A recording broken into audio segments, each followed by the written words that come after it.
Irmãos, eu quero convidá-los a abrirmos a Bíblia no texto que foi lido nesta noite, Jeremias 35. Jeremias 35, peço a atenção de todos, toda a igreja esteja atenta, ouvindo. Quero enviar saudação a todos que estão conosco através das redes sociais, que Deus abençoe. E também aos que estão aqui. Quantas pessoas nos visitam aqui nesta noite? Levante a mão para a gente saudar. Muito bem, vários irmãos.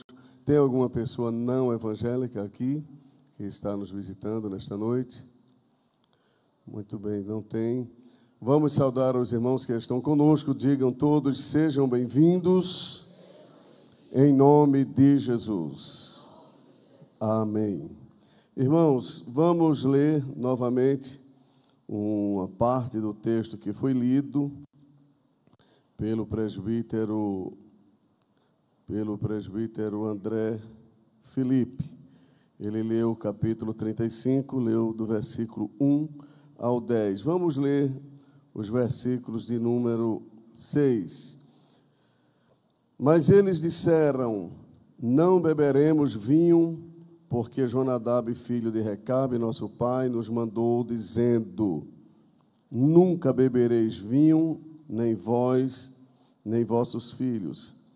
Não edificareis casa, nem semeareis semente, não plantareis, nem possuireis vinha alguma, mas habitareis em tendas todos os vossos dias, para que vivais muitos dias sobre a face da terra em que vós andais peregrinando.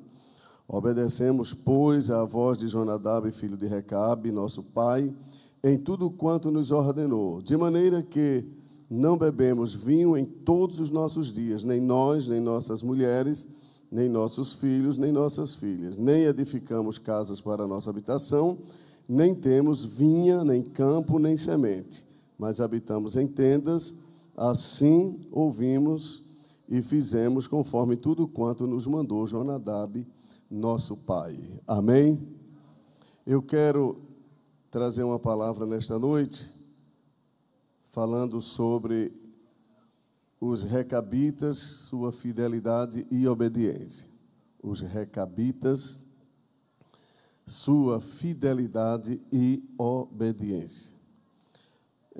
Antes de falar propriamente no assunto, eu estava observando aqui os irmãos e quanto é tão importante a igreja, principalmente novos convertidos, pessoas que estão iniciando na fé, participarem de cultos de ensino.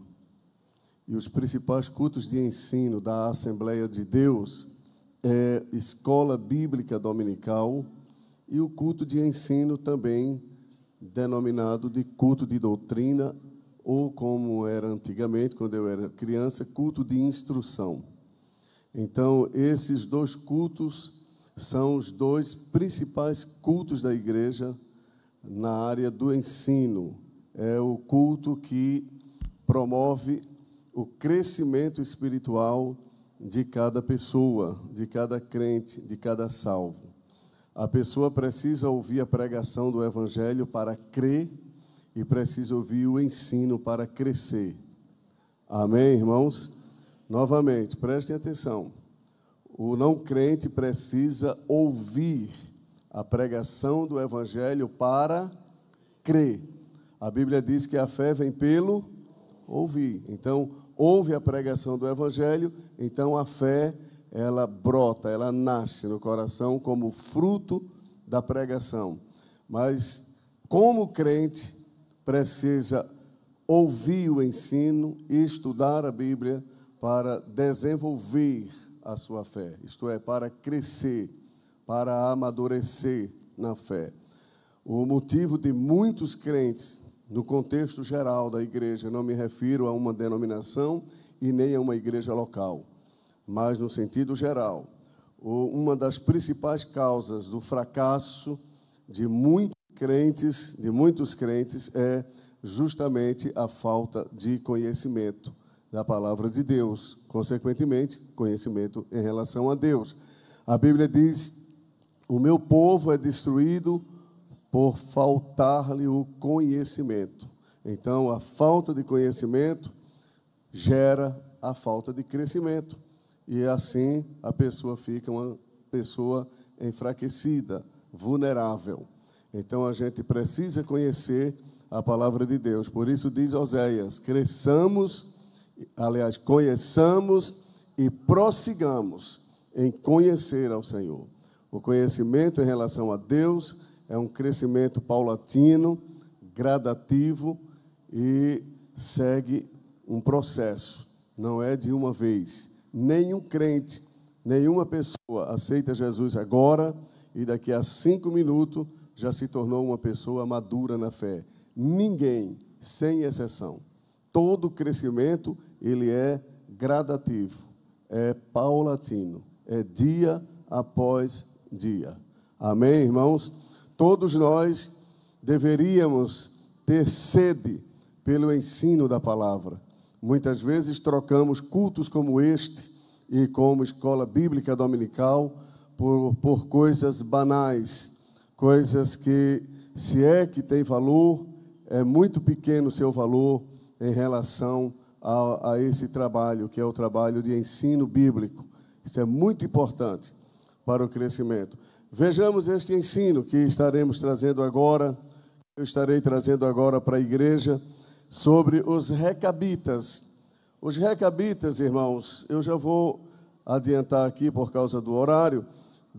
Os recabitas, eles eram membros de um clã nômade que seguiam as instruções de Jonadab, filho de Recabe.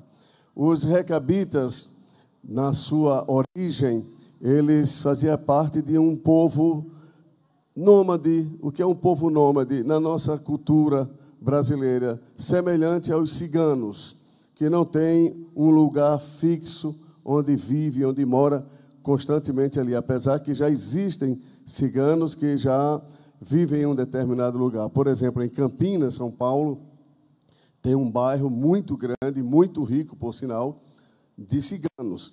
Mas eu estou falando cigano no sentido tradicional.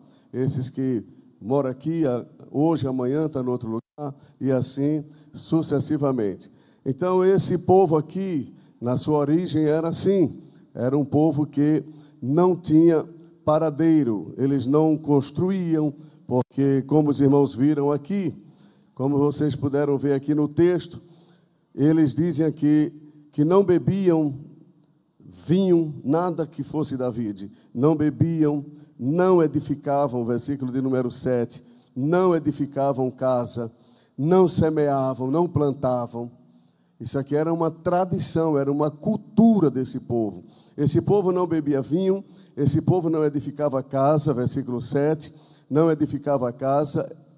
Esse povo não semeava semente, não plantava, nem possuía vinha alguma, habitava em tendas. Por que tendas? Porque armava e desarmava. Então, hoje aqui, amanhã ali, e assim por diante. Em tendas todos os vossos dias, não era por um tempo, todos os vossos dias, para que vivais muitos dias sobre a terra. Aí no versículo 8 ele diz: obedecemos, pois, a voz de Jonadab, filho de Recabe, nosso pai, em tudo quanto nos ordenou, de maneira que não bebemos vinho em todos os nossos dias, nem nós, nem nossas mulheres, nem nossos filhos, nem nossas filhas, nem edificamos casas para a nossa habitação, nem temos vinha, nem campo, nem semente, mas habitamos em tendas. Então, aqui existem algumas lições muito importantes para todos nós. Eu já mostrei que os recabitas eram um povo nômade, era um povo que habitava em tenda. De acordo com alguns textos, eles tinham uma certa ligação com os midianitas, tinham uma certa ligação com Jetro, o sogro de Moisés. E esse povo aqui, ele aparece tendo como seu principal personagem Jonadab, que era filho de Recabe. Recabitas por conta do seu ancestral Recabe. Mas Jonadab foi quem trouxe ou quem implantou essa cultura para o seu povo. E o povo atendeu. durante todos os seus dias. Vamos aprender algumas lições aqui e trazê-las para a vida espiritual. Deus disse a Jeremias: chama os recabitas, leva até o templo e oferece a eles vinho. A gente precisa entender o contexto em que Deus fez isso. Por que Deus fez? Para que Deus fez? Chama os recabitas. Está no versículo de número 3. Vamos para o versículo 2. Vai à casa dos recabitas. Eu estou no 35 de Gênesis, viu? Vai à casa dos recabitas e fala com eles e leva-os à casa do Senhor, a uma das câmaras, e dá-lhes o quê? Vamos lá, quem está comigo? E dá-lhes o quê, irmãos? Vinho a beber. Então, tomei a Jazanias, filho de Jeremias, filho de Abazinias, e a seus irmãos, e a todos os seus filhos, e a toda a casa dos recabitas, e os levei à casa do Senhor, à câmara dos filhos de Anã, filho de Gigdalias, homem de Deus, que está junto à câmara dos príncipes, que está sobre a câmara de Maacéias, filho de Salum, guarda do vestíbulo. Pus diante dos filhos da casa dos recabitas, o quê? Taças cheias de vinho e copos, e disse-lhes o quê? Bebei vinho. Colocou as taças, colocou o vinho e disse: pode beber. Foi Deus que ordenou, Deus que orientou ao profeta Jeremias a fazer isso aí. Deus queria ensinar a Israel, como Deus está ensinando a nós hoje aqui. Aí Deus disse: coloca vinho para eles beberem. Aí quando Jeremias coloca o vinho, as taças cheias, o vinho bem convidativo, aí eles disseram: nós não bebemos vinho. Nós não semeamos, nós não plantamos, nós não edificamos casa, nós moramos em tendas, porque nós obedecemos a palavra de Jonadab, filho de Recabe. Sabe quantos anos esse povo estava aqui quando eles disseram isso a Jeremias? Cerca de 250 anos que eles observavam isso. 250 anos aproximadamente que esse povo não bebeu mais vinho e não fez nada disso que eu mostrei aqui. Qual é a moral da história, irmãos? O que era que Deus estava ensinando? É que essa família aqui, esse povo, se submeteu aos mandamentos de um de seus fundadores, de um de seus ancestrais. Aí Deus disse: esse povo obedece a Jonadab, filho de Recabe, mas vocês, falando agora de Israel, não obedecem a palavra do vosso Deus.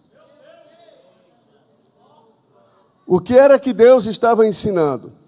Que essa família dedicou toda a sua história de obediência e de fidelidade aos seus pais. Mas Israel não tinha essa predisposição de obedecer a Deus e de ser fiel à palavra de Deus. Então Deus estava ensinando a Israel o quanto Israel era um povo desobediente, enquanto que os recabitas, não recebendo uma orientação de Deus, porque aqueles mandamentos eram mandamentos da família, não eram mandamento de Deus, era um mandamento da família.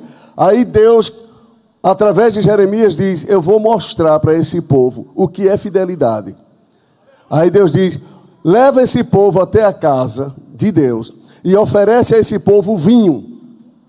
Deus sabia que eles não iam aceitar, porque Deus sabia o nível de fidelidade daquele povo. Aí Jeremias leva o povo e pega as taças cheias de vinho e diz: eis aqui vinho, podem beber. Nós não bebemos vinho, porque foi orientado a nós não bebermos vinho durante toda a nossa existência. Irmãos, não foi uma obediência temporária, foi durante toda a sua vida. Nem homem, nem mulher, nem menino, e ninguém bebia, em obediência a uma pessoa. Aí Deus diz: vejam o que é obediência, enquanto vocês não me obedecem. Nós temos muitas lições que poderíamos trazer para a nossa vida aqui nesta noite. Eu estava pensando, às vezes a gente abre mão das nossas tradições, dos nossos costumes, da nossa identidade, da nossa história, com tanta facilidade, influenciados pela mídia, pela televisão, pelas pessoas que estão na alta. É assim ou não é, irmãos? Enquanto que esse povo aqui foi um povo determinado. Nós não vamos mexer na nossa história. A gente precisa ter essa resistência. A gente precisa guardar o que a gente recebeu dos nossos pais, daqueles que iniciaram a obra de Deus, daqueles que iniciaram e ensinaram como a gente deveria se portar diante de Deus, como crentes aqui. Quem diz amém? A gente não deveria mudar nunca, a não ser que sejam mudanças que beneficiam a igreja. Mas qualquer mudança que trazem prejuízos para a igreja, a gente nunca deveria mudar. A gente deveria preservar. Toma vinho aqui, recabitas. Nós não tomamos vinho, porque o nosso pai disse que não era para tomar vinho enquanto a gente existir. E a gente não vai tomar vinho. Uma pergunta aqui: a gente tem essa resistência, irmão?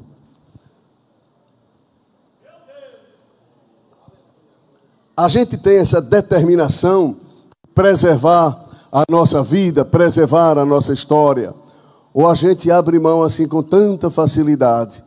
E à medida que eu estava lendo isso aqui, eu estava fazendo uma avaliação, olhando para a igreja, principalmente a Assembleia de Deus, porque eu sou assembleiano da Gema. Nasci aqui na igreja Assembleia de Deus. Quantas mudanças nós não já sofremos? E eu digo com todo respeito, que eu amo todas as igrejas. Estou me referindo agora exclusivamente à Assembleia de Deus. Amo todas as Assembleias de Deus, mas, irmãos, existe Assembleia de Deus que a gente não sabe nem se o povo é crente. E eu não me refiro apenas à questão de roupas e usos e costumes, não é só isso não. A liturgia. Tem cultos por aí, em algumas igrejas, que eu digo aqui, diante de Deus, com todo temor e respeito, faz vergonha dizer que é um culto cristão. Há alguns cultos que são verdadeiras bagunça, gritarias, assovio, danças. E a igreja vai perdendo a sua identidade, a sua história. A Assembleia de Deus sempre foi conhecida pelo glória, glória, aleluia, manda fogo, batiza. A Assembleia de Deus sempre foi conhecida pelas línguas estranhas, pelas profecias, pela interpretação das línguas, pela manifestação de dons espirituais. Mas a gente tem se cercado de tantos doutores, de tantas pessoas que entendem tanto do hebraico, mas tão pouco de Deus. Fala tanto grego, mas ora tão pouco. Conhece as línguas originais da Bíblia e todas as traduções, mas não conhece bastante o Deus da Bíblia. E a igreja vai perdendo sua identidade, sua história. Nós precisamos guardar aquilo que a gente recebeu dos nossos pais. Diga amém. Quando chegarem com coisas novas que venham nos prejudicar como igreja. Toma esse tipo de vinho aqui. Estou usando agora uma linguagem figurada. Toma isso aqui vai ser muito bom para a igreja. Será que vai ser? Será que todas as mudanças que a gente faz são úteis para a igreja? Faz a igreja crescer, porque a igreja não cresce, ou pelo menos não deve crescer apenas numericamente. É possível que igrejas cheias, lotadas, que existem no mundo inteiro, e sejam cheias de pessoas que pensam que estão servindo a Deus e não estão servindo a Deus, porque se distanciaram daquelas recomendações básicas, fundamentais da fé cristã.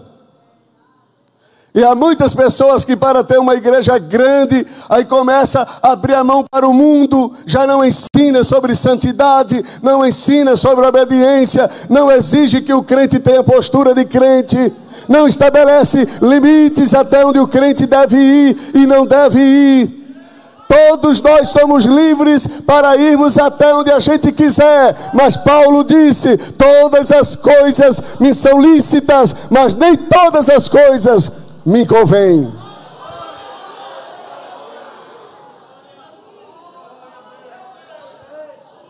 Às vezes eu fico olhando muitas igrejas que existem no Brasil, e não quero citar o nome de nenhuma delas, mas eu fico olhando assim, meu Deus, a gente que foi criado na igreja, na Assembleia de Deus, de 30, 40, 50 anos atrás, a gente vê tantas coisas nos dias de hoje que a gente fica assim admirado. É assim ou não é, irmãos? O crente precisa ter identidade de crente. Em todos os sentidos. Isso não significa dizer que a gente vai para o céu por causa disso. Ninguém vai para o céu pelo que faz. Vai para o céu pelo que Cristo fez por nós. Você não vai para o céu por causa da sua santidade, porque nenhum de nós é santo em si mesmo, sem exceção. Todos nós somos pecadores, miseráveis. Se tem alguém aqui que pensa que não é pecador, você é o pior de todos, porque não reconhece o que é. Todos nós somos pecadores miseráveis e ninguém vai para o céu, ninguém sem exceção, por causa da sua própria santidade. Nós vamos para o céu única e exclusivamente pela graça de Deus. Se tirar a graça, não sobra nada. Mas a gente, mesmo sabendo disso, a gente precisa lutar para que tenhamos uma vida agradável diante dos olhos de Deus. Amém, irmãos? Todos nós erramos, todos nós tropeçamos em muitas coisas, disse Tiago, capítulo 3, versículo 1. Todos nós tropeçamos em muitas coisas. Nós tropeçamos aqui na mente, nós tropeçamos aqui nas palavras, nós tropeçamos aqui na visão, nós tropeçamos aqui nos ouvidos, e nós tropeçamos em nossas atitudes, em nossos erros. Mas não devemos nos conformar com nenhum tipo de tropeço na nossa vida. Devemos lutar para ter uma vida agradável diante de Deus. Os recabitas, eles colocaram no seu coração, propuseram no seu coração e disseram: Jonadab disse que não é para tomar vinho, e a gente vai viver toda a vida sem tomar vinho. Disposição para obedecer a um de seus ancestrais. E muitas vezes não há em nós disposição para obedecermos a Deus. Existem coisas na igreja que não podem mexer, não podemos, não devemos mexer. Sabia disso? Existem coisas da vida da igreja que a gente não deve mexer, porque isso pode levar a igreja a um desvio terrível. A gente deve preservar tudo aquilo que é importante, que é útil para a vida da igreja. Coloca aí, eu acho que é Êxodo 22 e 28. Provérbios 22 e 28. Provérbios 22 e 28, vejam aí. Leiam comigo, todos vocês. Como é que diz?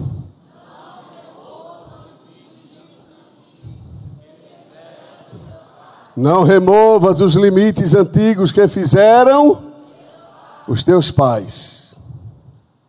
Limites aí, nesse contexto, está se referindo à demarcação de um terreno. Por exemplo, eu vou utilizar esses 2 salões aqui para explicar.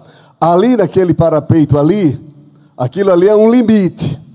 Dali para lá é outro terreno. Dali para cá é um terreno. Dali para lá é outro terreno. Há um limite. Então, esse texto foi escrito nesse contexto. Só que a Bíblia diz em Romanos 15:4 que tudo que dantes foi escrito, para o nosso ensino foi escrito. Há muitas coisas que estão escritas se referindo realmente a coisas materiais, físicas, mas que estão apontando para realidades espirituais. Quando uma pessoa comprava uma terra, um terreno, uma propriedade, então demarcava até onde ia a sua terra. Aí, então, até ali, aquela terra pertencia a ele, dali para lá, a outro dono. A Bíblia está dizendo que não podia a próxima geração mexer no limite que seus pais estabeleceram na sua propriedade. Para ser mais claro, não podia invadir o terreno do outro. Vou estender um pouquinho mais a cerca ou o muro, vou botar mais para lá, vou entrar 2, 3 metros no terreno do outro. Então o sentido aqui é esse. O sentido aqui é esse. Só que aplicando para o lado espiritual é outra coisa. Aplicando para o lado espiritual está se referindo a limites que foram colocados pelos nossos pais. Então há limites no sentido doutrinário, há limites no sentido de postura, há limite no sentido litúrgico. Irmãos, alguma coisa a gente pode mexer no culto? Pode sim, mas nada que venha prejudicar o culto ou prejudicar a nossa história em relação ao culto. Eu vou dar um exemplo aqui. Qual é o modelo padrão de culto assembleiano? Os hinos da harpa, os órgãos cantam, sim ou não? Um ou outro irmão canta ou dá uma palavra, depois recolhe as ofertas, depois a mensagem e depois encerra. É assim ou não é? Pode se alterar, isso aí pode se alterar, mas nada que venha danificar a história. A gente introduziu aqui a equipe de louvor cantando com a igreja após a leitura. Não danificamos nada. A graça de Deus continua do mesmo jeito no nosso meio. Apenas a gente deu como se fosse uma roupagem nova, uma coisa diferente. Estamos oferecendo dentro do mesmo contexto algo diferente, mas não mexemos na estrutura do culto. Sim ou não? Agora imagine, se eu chegar aqui, aí eu tiro o púlpito, tiro as cadeiras daqui, sobe uma banda aqui em cima, as pessoas todas sem a postura nossa assembleiana histórica, apaga aqui as luzes, tudo no escuro, jogo de luzes de todas as cores aqui. Sabe o que é que vão dizer? Isso não é Assembleia de Deus. Por que não é Assembleia de Deus? Porque mexeu nos marcos antigos, tirou a identidade. Eu não estou questionando aqui se Deus está, se não está, não quero entrar nisso. Eu estou falando da identidade da igreja, a identidade da família, a identidade dessa nação, a identidade desse povo. A gente precisa preservar. Os recabitas disseram, os nossos pais disseram que não é para plantar, não é para semear, não é para beber vinho, não é para construir casa. E esse tempo todo a gente não constrói, não semeia, não planta, não bebe vinho.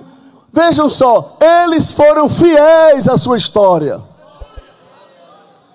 Mas muitos de nós Somos muito fracos na nossa segurança em relação a isso. Precisamos ter muito cuidado, porque quando se mexe nos marcos antigos, se mexe na identidade. Quem está entendendo? Parece que não é motivo de muita glória nem línguas estranhas, não. Os jovens guardem essa palavra.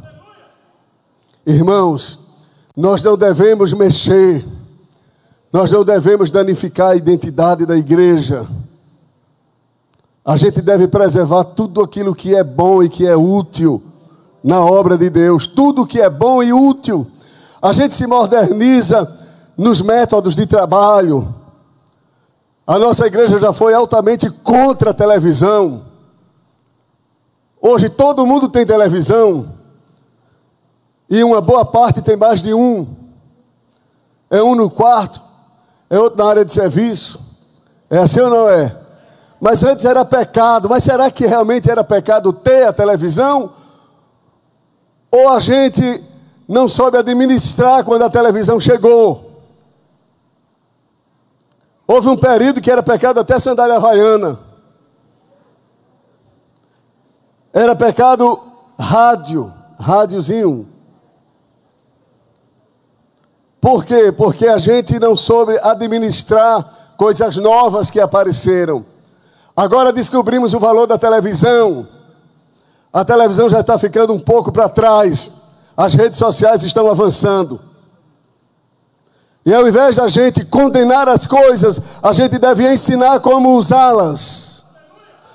Para a nossa edificação e para a glória de Deus. Sim ou não, irmãos? Então a gente pode mudar. Há muitas coisas que a gente pode e deve mudar. Mas há outras que a gente nunca deve mudar. Por quê? Porque aquilo ali está como limites. E se a gente quebra aquele limite ali, a gente corre o risco de se esborrachar do outro lado. Então é melhor trabalhar dentro do limite. E ali está dizendo, não removas os limites. Não removas os limites que os teus pais colocaram. Cada geração é responsável para estabelecer, para guardar os limites antigos e estabelecer novos limites para a geração que está chegando. Vocês vão completar o que eu vou perguntar agora. Eu disse que cada geração é responsável de preservar os limites que seus pais estabeleceram. E essa mesma geração é responsável para estabelecer novos limites para a geração futura. Quando a gente não passa, quando a gente não respeita os limites que os nossos pais estabeleceram, e a gente não passa esses limites para essa nova geração, inclusive com novos limites, corre o risco da próxima geração não conhecer o Deus que a gente serviu.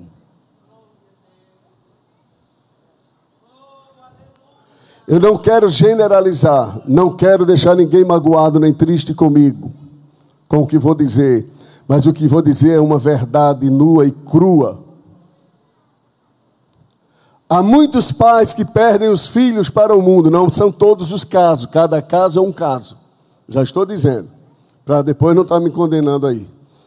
Há muitos pais que perdem os filhos para o mundo, porque ele não ensina, ou eles não ensinam aos filhos os limites que os seus pais puseram. Às vezes a gente diz assim, eu fui criado de forma muito rígida, e por causa dos excessos dos meus pais, aí eu afrouxo para os meus filhos, e os meus filhos são criados sem...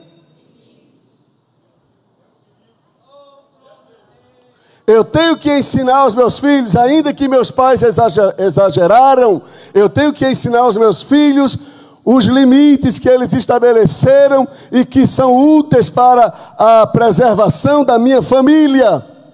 Eles vão aprender esses limites e dentro do contexto cultural que eles irão viver, e na sequência irão casar, e da sequência a família, eles vão estabelecer, além daqueles que ele recebeu, ele vai estabelecer novos limites para os seus filhos. Então, minha avó estabeleceu limite para minha mãe estabeleceu limite para mim, meus pais, seus pais, meus pais, e agora eu estabeleço limite para os meus absorvem esses limites e estabelecem limites para os seus. A família não perde a identidade. Quem está entendendo, irmãos? Você tem certeza que está entendendo? A minha avó, a irmã Vina, mãe do meu pai, primeira crente lá em Bonança, ensinou aos filhos. Papai e minha mãe ensinou a gente. Chegou Juan e Elinho, eu sentava com eles, dizia, vamos conhecer o Sermão da Montanha. E eu começava, estou dizendo o que era feito, senta aí, vamos lá, bem-aventurado. Aí começava nas bem-aventuranças. Vai tu, Elinho, aí Elinho, bem-aventurado, tá, vai tu, eu já estou perdendo, estou ficando velho. Aí esqueço já um pouquinho. Aí passava para Juan, bem-aventurado, vamos para outro texto. Mas, irmãos, quantos pais que não fazem mais isso? Os filhos são criados só com celular, 24 horas no ar. 24 horas no ar, só celular, só brinquedo, só joguinho.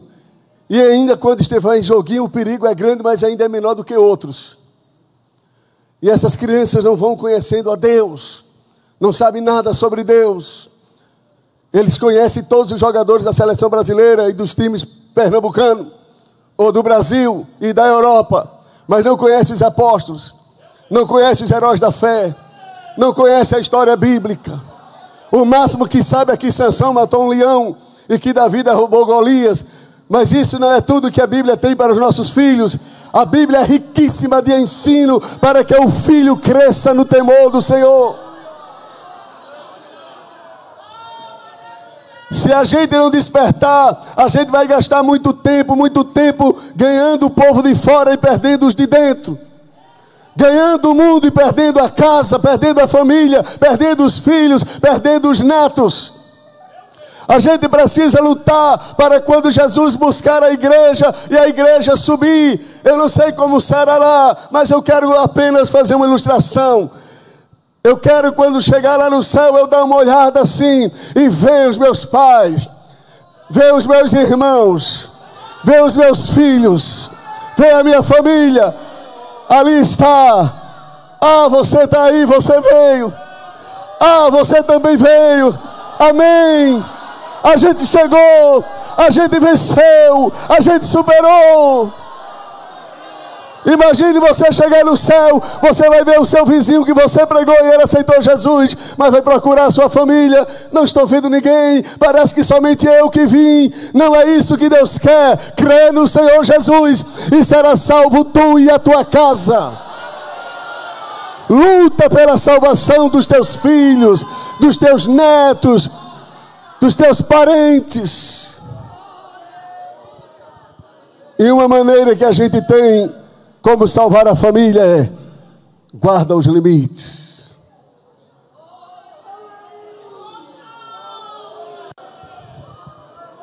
Tem coisa que a pessoa diz assim, mas esse ensino não é bíblico, é ensino de homem. Olha, irmão, existe ensino de homem que só atrapalha, prejudica. Jesus condenou muitos ensinos de homens. Em Mateus você vai ver, capítulo 15, capítulo 23, Jesus detonou os hipócritas, os fariseus. Mas não é todos os ensinos de homens que está errado, ou que estão errados. Há muitos ensinos que são úteis. Sim ou não? Você sabia que Deus recompensou essa família por causa da fidelidade deles, não a Deus em primeiro plano, mas a família, a história. Deus, eu vou usar uma linguagem nossa, humana. Deus gostou tanto da fidelidade dos recabitas a Jonadab, que era o que estabeleceu essas normas que Deus disse. Vamos ver o que foi que Deus disse sobre eles. Vamos ver. Versículo 16. Visto que os... 35 e 16. Visto que os filhos de Jonadab, filho de Recabe, guardaram o mandamento de quem? De Deus? Foi o mandamento de Deus? Não. Foi o mandamento de quem? Então era mandamento de homem, mas era o mandamento correto. Era um mandamento que beneficiava a família. Não é tudo que se ensina na igreja que necessariamente não é de Deus, é apenas do homem, uma tradição humana, cultura humana, que a gente vai abrir mão porque não está na Bíblia. Há muitas coisas que se ensinam na igreja que são úteis para o bem da igreja. Sim ou não, irmãos? Aí Deus disse: visto que os filhos de Jonadab, filho de Recabe, guardaram o mandamento de seu pai, que ele lhes ordenou, mas este povo, aí Deus falando agora sobre Israel, este povo não me obedece. Assim diz o Senhor, o Deus dos exércitos, o Deus de Israel: eis que trarei sobre Judá e sobre todos os moradores de Jerusalém todo o mal que falei contra eles, pois lhes tenho falado e não ouviram, e clamei a eles e não responderam. E à casa dos recabitas disse Jeremias: assim diz o Senhor dos exércitos, o Deus de Israel: visto que obedeceste aos mandamentos de Jonadab, vosso pai, e guardaste todos os seus mandamentos, e fizestes conforme tudo quanto vos ordenou, assim diz o Senhor dos exércitos, Deus de Israel: nunca faltará varão a Jonadab, filho de Recabe, que assista perante a minha face todos os dias. É tremendo ou não é, irmão? É tremendo ou não é? Como vocês foram fiéis aos vossos pais, e vocês, Israel, me desobedeceram, vocês vão pagar o preço. Era o povo de Deus. Esse daí não era, o outro não era. Como vocês obedeceram aos vossos pais, assim diz o Senhor. Não é Jeremias. Não é Jeremias dizendo, é o Senhor, é Deus dizendo. Assim diz o Senhor: nunca vai faltar pessoas da tua família que esteja diante de mim. Está vendo o valor da obediência às tradições? Está vendo o valor da obediência à história? Não vamos ser influenciados, não, irmão, pelo mundo moderno, pelo estilo de crente light. Não, vamos ser crente de verdade mesmo, irmão. E deixa o povo identificar que a gente é crente mesmo. Não tenha vergonha, não. Não precisa ser fanático nem radical, mas seja crente autêntico. Sejamos, né? Eu acho que é 2 Tessalonicenses 2:16. Eu acho que é. Vamos ver se é. Não é esse não. Veja se é o 15. É que fala das tradições. 2:15. Então, irmãos, estás firmes. O que é firme? O que é firme? Convicto, seguro, estável, inabalável, que não se move, que se não dobra. A Bíblia diz que os que confiam no Senhor são como o monte de Sião, que não se abala, mas permanece firmeza. Aí Paulo escreve aos crentes de Tessalônicas e diz: então, irmãos, estáis firmes. E retende o quê? Retende as tradições que vos foram ensinadas. O que foi que você aprendeu? O que foi que eu aprendi? O que foi que nós aprendemos? Irmãos, eu não boto ninguém para fora da igreja porque a pessoa é diferente de mim. Mas pode ficar certo que eu não vou perder a oportunidade de ensinar. Alguém já disse assim a mim, mas pastor, tem umas pessoas lá na igreja assim ou assim, assim. Irmão, teu nome é Jesus, é? O teu nome é Espírito Santo, é? Teu nome é Jeová. Apesar que aqui tem um evangelista chamado Jeová. Então, teu nome é Jeová, teu nome é Jesus, teu nome é Espírito Santo. Não, então deixa. Não é a minha palavra como martelo que esmiuça a penha. Nesse exato momento aqui nesse culto, tem pessoas que chegou aqui tão diferente, mas eu já estou vendo tão diferente. Não precisou eu fazer assim, ó. Pum, vai-te embora. Não. Fica aí. Fica aí. Aí o Espírito Santo diz, hoje tu fala sobre os recabitas. Tome recabita nele. Amanhã o Espírito Santo diz, fala sobre Jezabel. No outro dia o Espírito Santo diz, fala sobre o óleo da graça. Tome óleo. Sai todo mundo encharcado. Vai todo mundo encharcado de óleo para casa. Aí no culto seguinte o Espírito Santo diz, a tua vara e o teu cajado me consola. Tome lavada.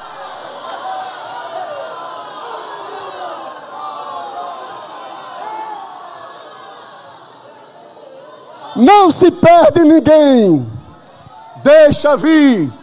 E o Espírito Santo vai ensinando, vai mostrando. Glória a Deus.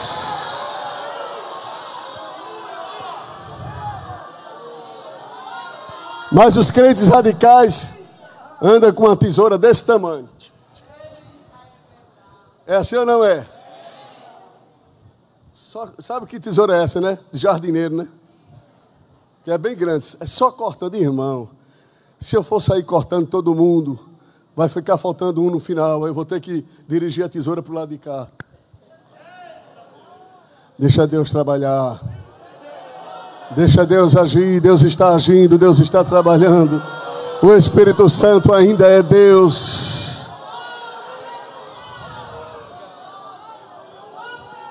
Deus abençoe.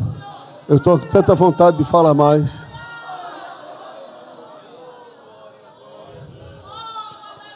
Existem algumas coisas que a gente precisa cortar na nossa vida, que vai além de roupa, além de postura física.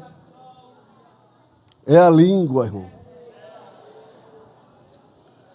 Pode ter certeza que uma língua ferina prejudica 1 milhão de vezes mais do que uma pessoa que chega com uma roupa diferente da que a gente gostaria.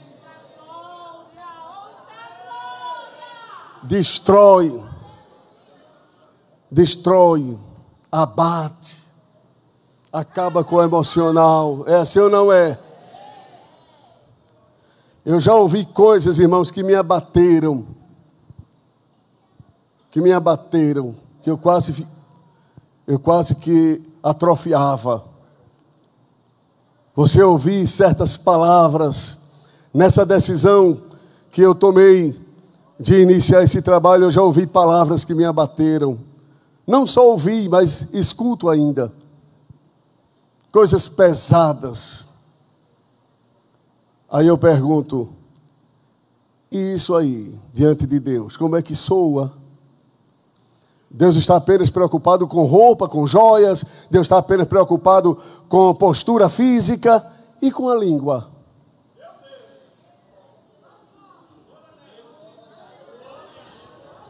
E com a língua. Se eu chamar uma pessoa de ladrão e a pessoa é honesta. Se eu chamar de profano e a pessoa não for profana. Se eu chamar de prostituta, mas a pessoa não é prostituta. Se eu chamar de traidor e a pessoa não é traidora. Como é que fica diante de Deus? Então a gente precisa ter muito cuidado, porque Deus não julga como a gente julga. O nosso julgamento é falho, é fraco e de pouco valor, se é que tem. Então, irmãos, toma vinho. Não vou beber vinho, porque os meus pais nos ensinaram a não tomar vinho. a fidelidade e a obediência de quem? De quem? Dos recabitas. Vamos lá. A fidelidade e a obediência de quem? Dentro do contexto espiritual, quantos recabitas tem aqui? Dispostos a obedecerem a Deus e a sua palavra, a serem fiéis. Deus nos ajude, Deus nos abençoe. Eu queria ir mais adiante, mas se eu for mexer muito nisso, a gente vai para meia-noite. Deus abençoe, irmãos, em nome de Jesus. Que Deus nos ajude. Só dando uma pinceladazinha para terminar, os recabitas, eles eram peregrinos na terra que vocês peregrinaram. Então, eram peregrinos. Tem a ver com a gente ou não? Tem a ver ou não tem? Nós somos peregrinos, irmão. É por isso que a gente precisa ter cuidado, porque a gente não está aqui permanentemente, estamos aqui de passagem, todos em pé. Vocês prepararam o hino de crente aí, bonito? Então vamos lá. Vamos encerrar adorando a Deus. Você está voltando para casa renovado ou triste? Renovado ou triste? Está voltando para casa alegre ou desanimado? Ficaram com raiva não de mim não, né? Irmãos, eu agora vou aplicar na nossa vida aqui. Eu não sei como vai ser lá no céu, mas eu quero te ver lá. Eu quero ver vocês lá. Mas eu estou dizendo sério, não estou pensando que eu estou dizendo aqui imaginário, não. É real mesmo, eu quero mesmo, irmão. Eu quero mesmo, porque a gente está aqui toda quarta-feira, lá nas congregações, todos os dias, 5 de oração, abra a mão, fecha a mão, 7 glória, 200 aleluia, e a gente faz isso tudinho, e depois não chega lá? Não, irmão, vamos lutar para a gente chegar, e eu quero te ver lá. Amém? Eu quero ver você lá, diga amém.